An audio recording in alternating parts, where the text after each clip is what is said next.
अस्सलाम वालेकुम, खुश आमदीद, सुबह खैर तमाम देखने वालों को। प्रोग्राम है गुड मॉर्निंग कराची और मैं हूं आपका मेज़बान मोहम्मद यासर। नाज़रीन, प्रोग्राम में मुख्तलिफ हवालों से गुफ्तगू की जाती है, मुख्तलिफ मसाइल पर अपने प्रोग्राम में बात करते हैं। बहुत सारे आपके पैगामात हमें मौसूल हो रहे हैं और ख़ास तौर पर जो एक आम आदमी के मसाइल हैं, मैं हमेशा ये बात दोहराता हूँ कि जो सतही मसाइल हैं इनको कैसे हल किया जाए। ये बात करना इसलिए ज़रूरी हो गई है कि शहर कराची में मसाइल इतने ज़्यादा हैं कि अगर इनको आज ये फैसला किया जाए कि हमने ठीक करना है तो उसमें भी एक बड़ा तवील अरसा लगेगा इन मामलात को दुरुस्त करने में। दर्जनों के हिसाब से अथॉरिटीज़ मौजूद हैं, वजारतें मौजूद हैं, उसके बावजूद जो शहर की हालत ज़ार है वो सबके सामने है। इस वक्त जो बड़ा मसला दरपेश है शहर कराची के बासियों को, वो बारिश के बाद की जो अब तक सूरत हाल है उस हवाले से है। जो जगह जगह सड़कें हैं, मेन शाहराहें हैं, वहाँ पर बड़े बड़े गड्ढे पड़ चुके हैं और रोज़ाना कई हादसात जन्म ले रहे हैं। लोग अब मुंतज़र हैं कि कौन आगे बढ़कर इन मसाइल को हल करेगा।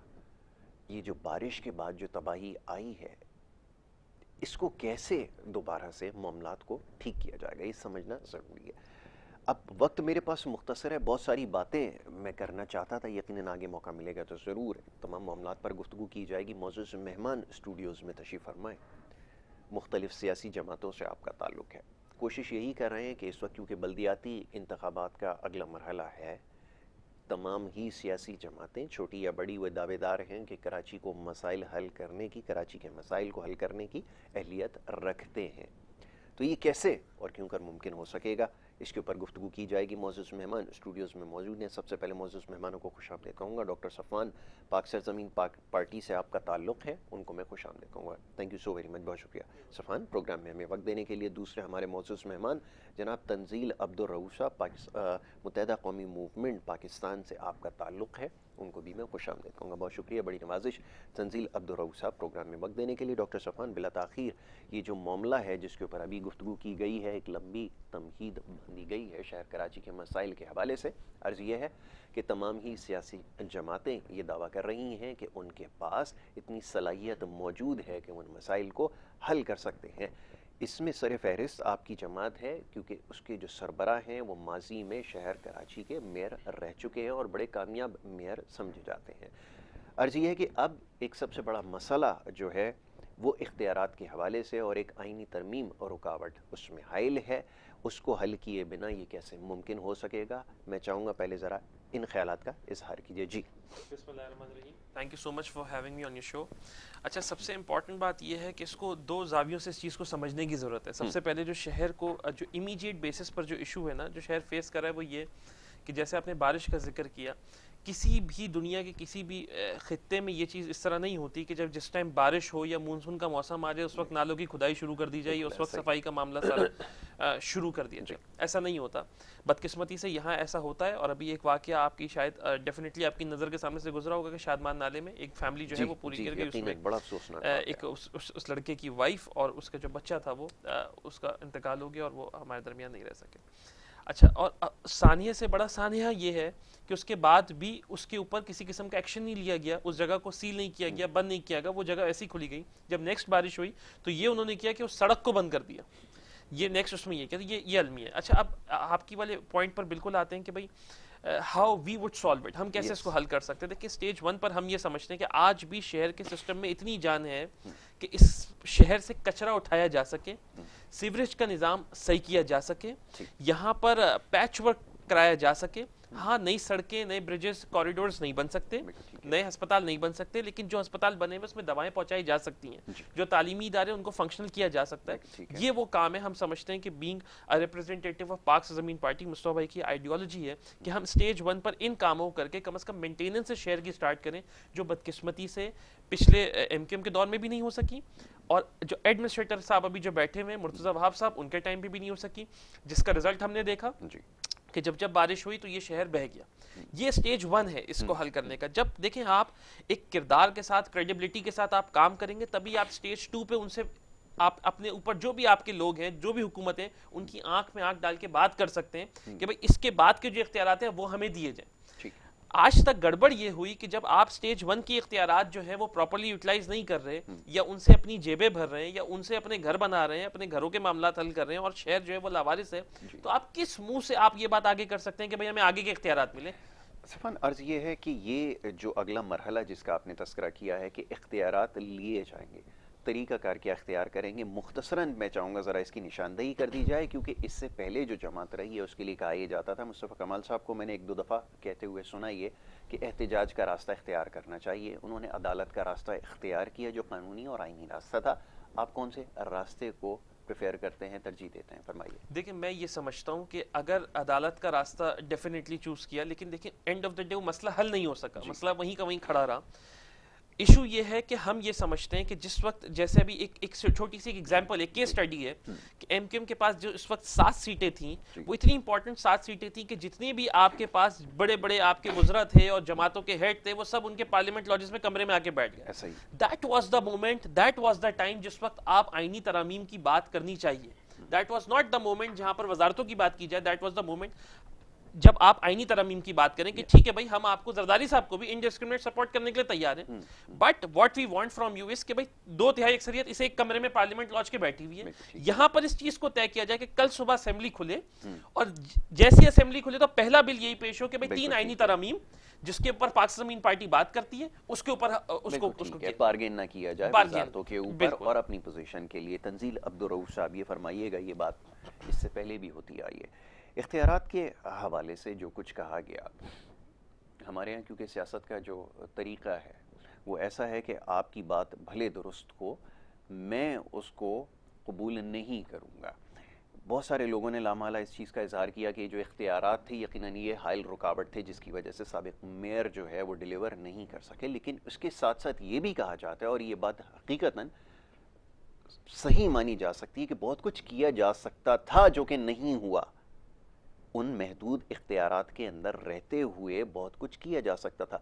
इस चीज़ का दिफा कैसे करेंगे, क्योंकि अब आम इंतखाबात के अंदर जाना है और लोग ये सवाल करते हैं बिलखुसूस एमक्यूएम से, क्योंकि इस शहर की पार्टी है, कि जनाब मन ये फरमाइए कि आप अब इख्तियारात ना होने की वजह से जीत कर क्या कर लेंगे जब पहले कुछ नहीं कर सके। जवाब दीजिए। जी, इख्तियारात क्या थे? बिल्कुल, इख्तियारात ये थे कि जी जो आपके पास बचे कुछ हॉस्पिटल्स थे उनके अंदर वो आपके पास थे, मगर उनके पास उसके लिए फ़ंड नहीं था कि वहाँ पर अद्वियात पहुँचाई जा सके। आपके पास इतने भी पैसे नहीं थे कि आप जो केएमसी की बिल्डिंग थी उसका कराची इलेक्ट्रिक का बिल पे कर सकते, तभी इलेक्ट्रिसिटी कट हुई थी और चीफ जस्टिस साहब के कहने के ऊपर इलेक्ट्रिसिटी को बहाल किया गया था। इख्तियारात ये थे कि जब जस्टिस मुस्लिम हानी की स्पेशल बेंच ने बुलाया था तो मेयर वसीम अख्तर भाई को बुलाया गया, कटहरे में खड़ा किया गया और उनसे पूछा गया कि जी आप नाले साफ़ कर सकते हैं? जी मेरे पास इख्तियार नहीं है नाले साफ़ करने के। मैं कहा अच्छा जी क्या चाहिए आपको? मैं कहा जी मेरे पास तो पैसे ही नहीं था, मैं नाले साफ़ कहाँ से करूँ, पहले इख्तियार नहीं। उनके कहने पे सिर्फ सिंध गवर्नमेंट से कहा कि 50 करोड़ रुपए देते हैं। मैं कहा जी 50 करोड़ रुपए दे दिए, अब साफ़ करें? कहा जी मैं अब भी नहीं कर सकता साफ़। मैं कहा जी अब क्यों नहीं साफ़ कर सकते? जी उसकी वजह आप सुन लें। वजह ये है कि मैं नाले आज साफ़ करूँगा, 2 दिन नहीं होंगे नाले फिर भर जाएंगे। क्यों हो जाएगा? क्या इसलिए कि नाला जो है वो पानी ले जाने के लिए, कचरा ले जाने के लिए नहीं है। इंपॉर्टेंट बात ये कि पहले आप कचरे का डिस्पोजेबल तो उठाएं, कचरे का डिस्पोजेबल कराची में है ही नहीं, तो आप कहाँ जाएंगे? मैं कहा ये क्या बात हुई? फिर जस्टिस मुस्लिम हानी की रिपोर्ट में, मैं अपनी तरफ से नहीं लिख रहा, उनके ऑन रिकॉर्ड ये बात।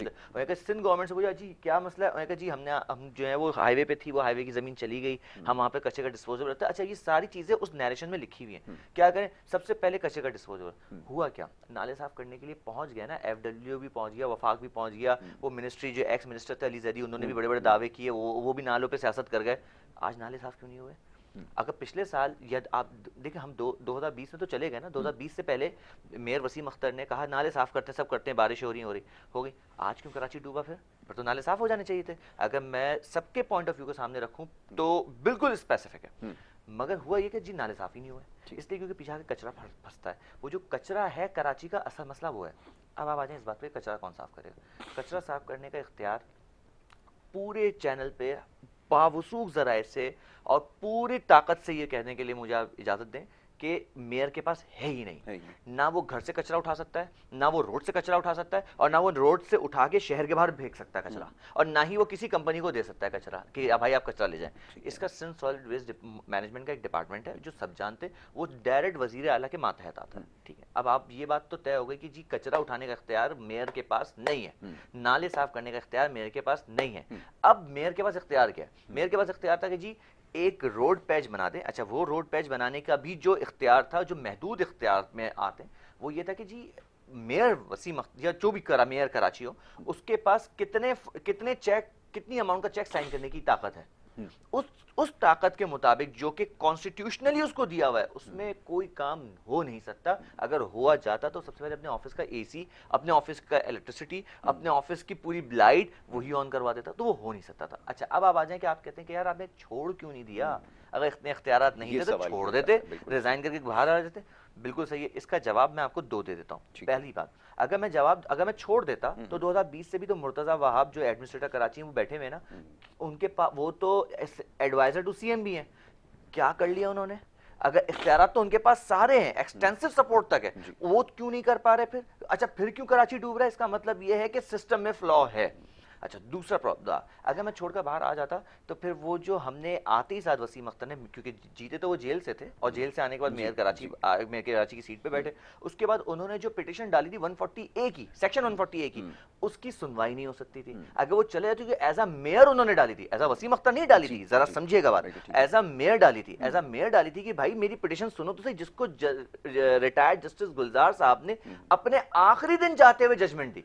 अगर वे मेयर वसीम अख्तर नहीं होते ऑन सीट तो 140A का क्या कर लेते? ये हो गया अब आपके दोनों जवाब। इसका मतलब ये है कि आपको बैठना जरूरी था, क्योंकि वो जो जजमेंट के लिए आपने पिटीशन दायर की थी, उसकी तशरीह अनो अन वहीं से आ गई जहां से आपकी सुप्रीम कोर्ट के चीफ जस्टिस। एक चीज का और यहाँ वजाहत कर दें, जैसे सफा ने कहा, उन्होंने कहा कि जब आपकी मुलाकातें वफाक में अहम लोगों से थीं और यकीनन आपकी एक सियासी हैसियत थी और है भी, अभी ऐसा नहीं है कि वो वक्त खत्म हुआ है, तो ये वजारतों के ऊपर ही क्यों बारगेन होता रहा, ये एक सवाल है। मैं उठाया जाता है। मैं चाहूंगा इसका भी साथ मुझे एक बात बताएं, इससे पहले पीटीआई की हुकूमत में थे, तो पीटीआई की हुकूमत में जितना वेटेज था उसके मुताबिक आपको मिनिस्ट्रीज मिली हुई थी, जो कि 2 मिनिस्ट्री है, जिसमें से कहते थे जी वफाक में एक मिनिस्ट्री जो हमारे पास थी अमीनुल हक भाई की, आईटी मिनिस्ट्री, और फरोग नसीम को चूंकि उन्होंने खुद मांगा था वजारत कानून पे, तो हमने उनको दी थी। अब आ गए तो क्या मिनिस्ट्रीज मिली? तब भी 2 ही है। अगर हमने सिर्फ शिफ्ट किया एक गवर्नमेंट से निकल के, पीटीआई से एक एग्रीमेंट साइन था, उसके एक पॉइंट पे भी अमल नहीं हुआ। अब क्या हुआ, जब पीडीएम के पास आए तो उसके पीडीएम के जो 14 नुकात हमने बनाए, 18 नुकात बनाए, उसके ऊपर जो साइन हुआ चार्टर ऑफ राइट्स हम जिसको कहते हैं, उसके मुताबिक हमने क्या किया? वफाक में अभी भी मिनिस्ट्री, सिंध गवर्नमेंट में कहां बैठे हुए हम? अपोजिशन की सीट्स पे बैठे हुए, हम तो गवर्नमेंट की सीट में भी नहीं बैठे।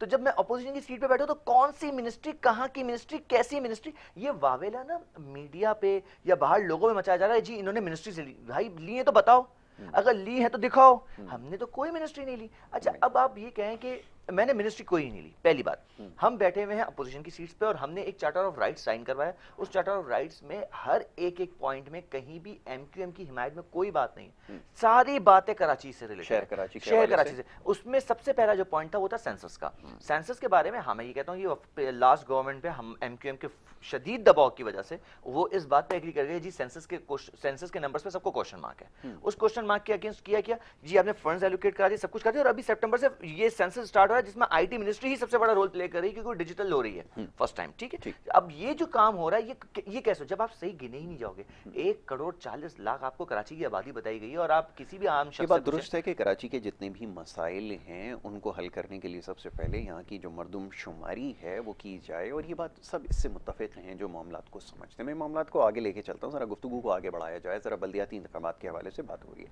शहर कराची के दावेदार सब ही हैं। अब सवाल ये पैदा होता है कि आपकी एक सियासी हैसियत होना ज़रूरी है, तब आप जाके डिलीवर करते हैं।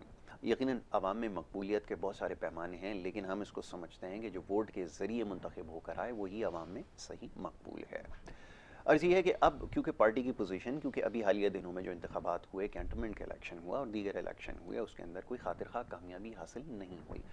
समझ ये आता है कि अभी इर्तिकाई मराहिल के अंदर हैं और आहिस्ता आहिस्ता क्योंकि बुनियाद अभी पड़ी है और मामलात आगे जाने में थोड़ा वक्त दरकार होगा, पाक सरजमीन पार्टी को, ये कैसे मुमकिन नज़र आता है कि इस दफ़ा बल्दियात के अंदर कोई पोजीशन हासिल भी कर ली जाएगी, सीट्स भी जीत ली जाएंगी और अगर मेयरशिप आ जाती है तो मसाइल भी हल कर लिए जाएंगे? कैसे मुमकिन है, ये ज़रा फरमाइए। अच्छा देखिए, इसमें सबसे इम्पोर्टेंट बात ये है यासिर भाई कि अगर आप हमारी थोड़ी सी एक ट्रैक रिकॉर्ड की हिस्ट्री देखें आप जी कि हमने बल्दिया टाउन के इलेक्शन मुस्तफा भाई ने खुद कंटेस्ट किया जी जी NA 249 का।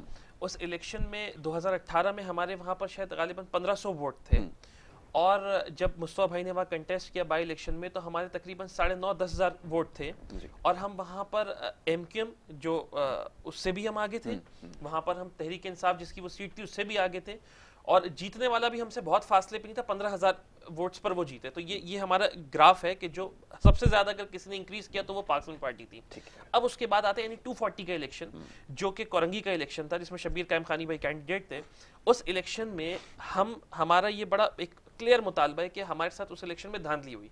एक प्रॉपर प्रेस कॉन्फ्रेंस मुस्तफा भाई ने की जहां पर 13,000 वोट्स का हमारे पास रिकॉर्ड है, 13,000 वोट्स का, क्योंकि अब हम रिवायती जमातों की तरह इलेक्शन नहीं लड़ते। हमारे पास एक ऐप सिस्टम है, उस ऐप के थ्रू चीजें वोट रजिस्टर होता है, वो चीजें हमारी नॉलेज में आती हैं।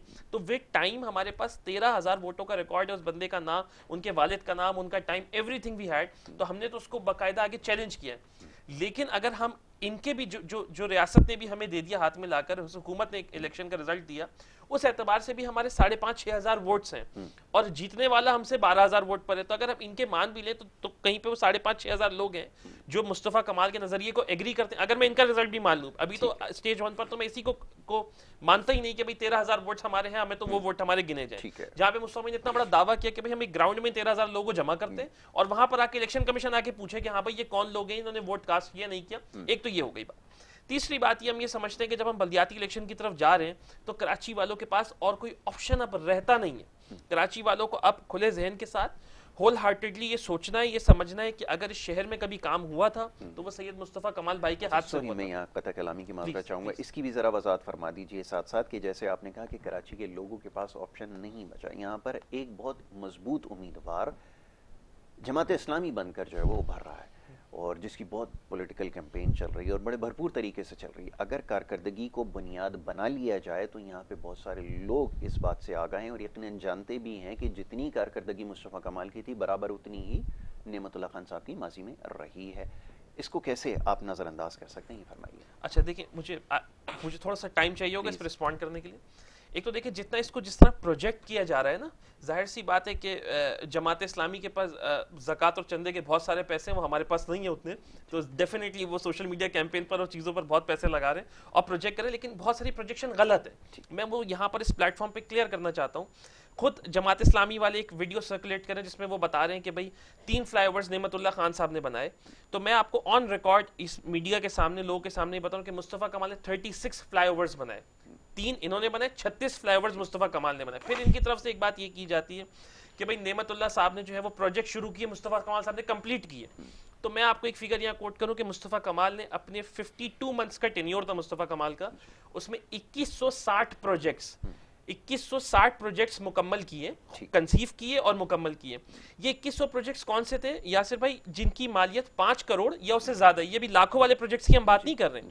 अगर आप इनको 52 मंथ्स पे डिवाइड करें तो एक दिन का औसतन ऑन एवरेज 1.75 प्रोजेक्ट बनता है। ये 1.75 अराउंड 2 प्रोजेक्ट एक दिन के बनते हैं। आप पाकिस्तान की तारीख में आपको कभी भी ऐसा तरक्याती काम नहीं मिलेगा, हाँ किसी की भी हुकूमत हो, कि जहां पर इतनी रफ्तार से इतना ज्यादा काम हुआ हो। ये तो एक चीज है।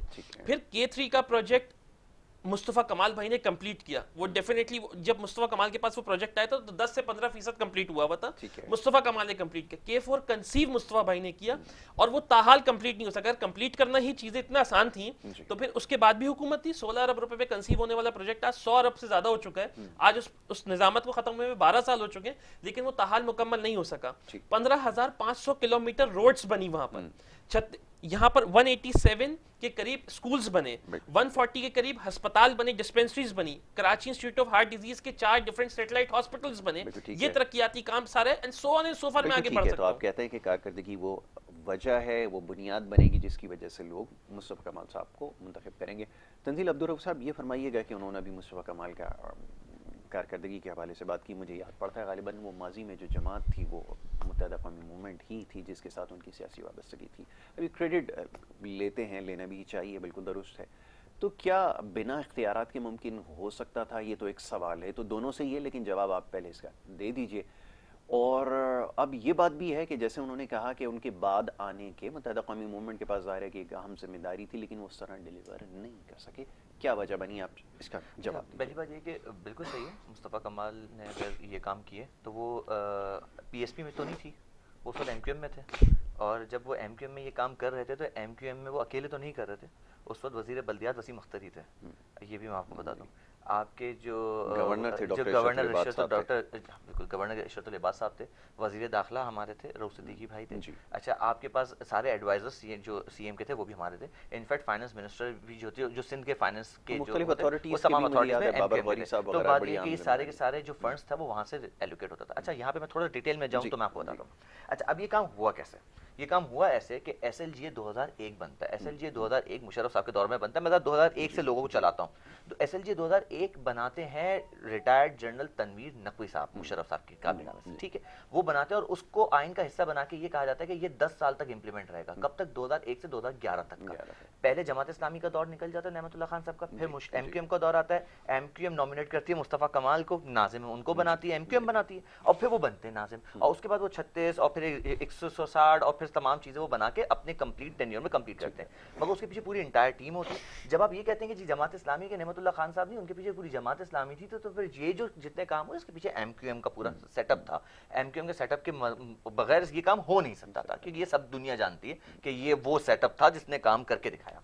अच्छा, अब ये तमाम जब 2001 में पहुंचते हैं तो इसको आपने एक सोशल मीडिया पे एक पिक्चर गुजरती है जिसमें इशरतुल इबाद भी बैठे हैं, फारूक सत्तार भी बैठे हैं, ठीक है, और हैदराबाद भी बैठे हैं, और वो साइन हो रहे थे। वो सिग्नेचर किस चीज की है? आज मैं आपके प्रोग्राम से मैं इसके पीछे रिसर्च में गया तो हुआ क्या, 2001 में जब ये कानून खत्म हो रहा था तो इसको तजदीद यानी कि इसको दोबारा रीन्यू पे भेजा गया और गवर्नर ने साइन करके भेजा, क्योंकि वो जो SLGA 2001 बना था वो पूरे पाकिस्तान में एज इट इज इंप्लीमेंट हुआ था, ठीक है। उसके बाद हुआ कि 18वीं तरमीम के बाद क्या किया पीपल्स पार्टी ने, उन्हें कहा कि जी तमाम जो लोकल गवर्नमेंट एक्ट्स होंगे वो प्रोविंशियल गवर्नमेंट का काम होगा। तो वहां पे 2011 में इशरतुल इबाद से ही साइन करवाएगी, यानी कि गवर्नर ने साइन की, वो पिक्चर है। अब आगे बस, अच्छा, उसके बाद होता है कि 2011 के एंड और 2012 में एमक्यूएम पीपल्स पार्टी से अलग होती है। जैसे ही अलग होती है उस वक्त के दौर में मैं आपको बता दूं मुस्तफा कमाल सेनेटर बन चुके थे, किसके सीट पे? एमक्यूएम की सीट पे। अच्छा, उस टाइम पे एमक्यूएम की एक कमेटी बनाएगी जिसके अंदर मुस्तफा कमाल साहब को भी भेजा गया कि आप इस कमेटी के हिस्सा होंगे। ये मैं आपको पूरा पास बता रहा हूं। अच्छा, 2012 में होता है कि जब एमक्यूएम अलग होती है पीपल्स पार्टी गवर्नमेंट से, तो पीपल्स पार्टी के पास थे मेजॉरिटी सिंध गवर्नमेंट में, उन्होंने फौरन क्या कि SLGA 2013 का एक्ट बनाया, मतलब तब से शुरू किया, और 2013 में आते साथ उसको उन्होंने साइन ऑफ करा के आगे भेज दिया। और हमारे बारे में 2013 में मुस्तफा कमाल अचानक चले गए, सेनेटरशिप से किसी को भी नहीं पता चला, वो यहां से चले गए, गायब हो गए एकदम से, पसे मतलब मंजर आम से गायब, टोटल गायब। अब यहाँ पे जो डैमेज होता है वो ये डैमेज होता है कि जी आपको एक पार्टी ने एक कमेटी में बनाया हुआ है, तो you have to answer that party, you have to give the feedback whatever the content was that. The important part is this, मैं तो कहता हूं कि डैमेज पड़ा, मैं भी खैर क्रॉस टॉक नहीं करना चाह रहा, मगर ये डैमेज हुआ। अच्छा, ये कोलैटरल डैमेज, ऐसा डैमेज था जो कि हम नहीं बर्दाश्त कर सकते थे, क्योंकि 2013 में आपके खिलाफ ऑपरेशन स्टार्ट हो गया। अच्छा, वो जब चले गए 2013 में, आप हमें बैकफुट पे भेजा गया क्योंकि ऑपरेशन स्टार्ट हुआ, और 2013 में SLGA 2013 आ गया, उसमें तमाम इख्तियार सल्व कर लिया गया। अब हम जो बात करते हैं, जो 140A की बात की जाती है, 140 एक ऐसा क्लॉज था कॉन्स्टिट्यूशन का जिसमें कहा था कि जो मेयर होगा वो उसके पास ये उसकी तशरीह की जाए कि वो काम करके क्या सकता है। अच्छा, जल्दी से खत्म करता हूं। 140A की तशरीह करने के लिए फिर ये गए। हाँ, अब आप ये सोचें कि ये जो मैंने आपको इतनी बड़ी कहानी सुनाई, ये है आपके प्रोसेस का टाइम, जो कि आपका सिस्टम का फेलियर है। ये काम होने चाहिए थे मंथ्स में, डेज में, जो लग गए ईयर्स, जिसमें अब मैं आपको बता दूं, अभी भी मेयर कोई जीते, सबको अपनी अपनी उम्मीद है, हमें भी, मेयर जीते, अगर 140A की तशरीह नहीं, 140 इंप्लीमेंट नहीं हुआ तो कराची हार जाएगा। जी सफान, अब ये बताइएगा कि ये जो सूरत हाल है जिसकी अभी इन्होंने निशानदेही की, हम लोग समझते हैं कि टेक्निकल ग्राउंड पे अगर आपके पास इतनी ईज नहीं होगी कि आप काम कर सकें, आपके पास इख्तियारात नहीं होंगे, तो कैसे मुमकिन हो सकेगा? स्ट्रैटेजी क्या है?